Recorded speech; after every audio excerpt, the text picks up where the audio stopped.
Hey guys, Maniac here with Gaming Access. I'm not doing it's probably going to be my last PSP related how-to. They're pretty popular, but the system is on its way out, and really, there's not much more I can show you guys how to do with these things. But we're going to go out with a bang. Some of these PSPs, I know you guys will probably like, the screens and everything else, but some people, especially since the PSP launched, wanted the ability to play their games and also see it on, let's say, their big screen televisions or things like that.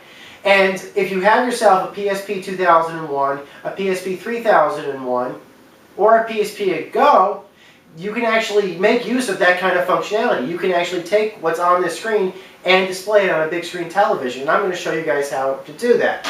What you need is to get yourself one of these cables. This is a Sony PSP component cable. There's also a composite cable. However, the component cable is actually more common. In some cases also cheaper. I don't know if it's because these sold fewer or they simply made more of them, but actually I've noticed that these are, progressive scan cables are actually easier to find than regular standard definition cables. I don't know why. Either is a possibility. Now the key to remember is, depending upon what model PSP you have, if you have a PSP 2000 or a PSP 3000, this is the cable that you want. If you have a PSP Go, you want your own specific cable that's intended for the PSP Go. Now the PSPs are capable of progressive scan output, but only if you use this type of cable and you have a TV that's compatible. And that's what I'm going to show you guys how to do it. You can probably get this cable for about $15 brand new, even in the package at like GameStop or online and stuff like that. There are these are actually, I've noticed online, these are actually less expensive than the standard definition cables. But here's an important kicker. I've read online, I almost bought third-party cables, because apparently you can find that third-party manufacturers make these types of cables, and Sony, not just Sony does. But from the reviews I've read of these third-party cables, with brand new PSPs, 3000s with the latest firmware, those third-party cables, reviews I've read, don't work. I don't know if it's the user or if it's the cables themselves, but I just thought I'd give you guys a warning. Use Sony cables, because I haven't seen any problems with the Sony cables or read any problems with the Sony cables, and I didn't have any problems with the Sony cables. So, you got yourself your PSP, you got yourself your cable. Let's set this thing up, shall we? The first thing you're going to notice about these cables is that they're very, very similarly set up to the Wii's component cables or the PS3's component cables, in that there will be two cables in particular that are going to be marked with an audio strip on them. Make sure to separate those, because you want to make sure that you don't cross your red for audio and your red for video. Look for your component connection on the back of your television and connect white with white and the red audio with red.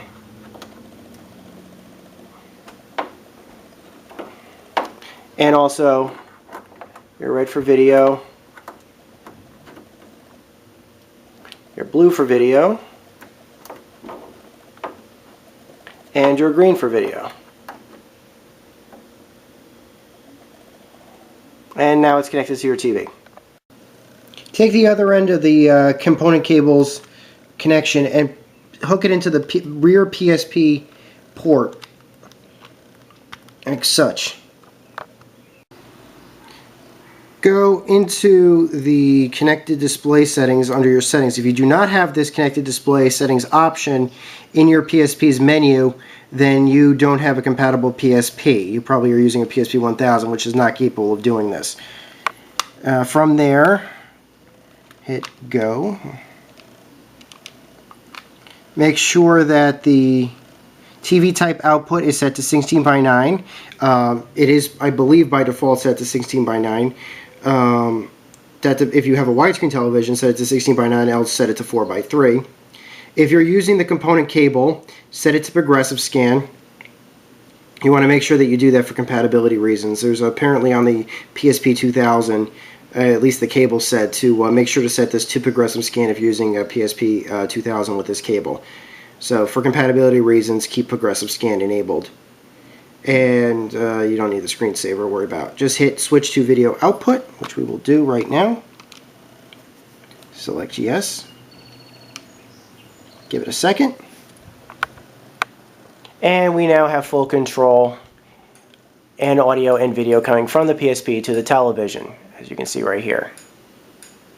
If I want to turn this off for whatever reason and switch it back to the PSP, all you have to do is hit the display button on the PSP's front panel, and it automatically switches back. The downside is that because the mic port and the the audio output port is being used by the cable, you can hear there's no audio when you have that cable connected unless you have it connected back to the TV. And I think the reason why is because the headphone jack is in use. So that's like one unfortunate. If you're going to have this cable connected, just use the TV output. Otherwise, you might have problems with audio. But that's normal. Okay, guys, so there you have it. My very last how-to on the PSP Go. Hope you enjoyed it. And long live the PSP, I guess.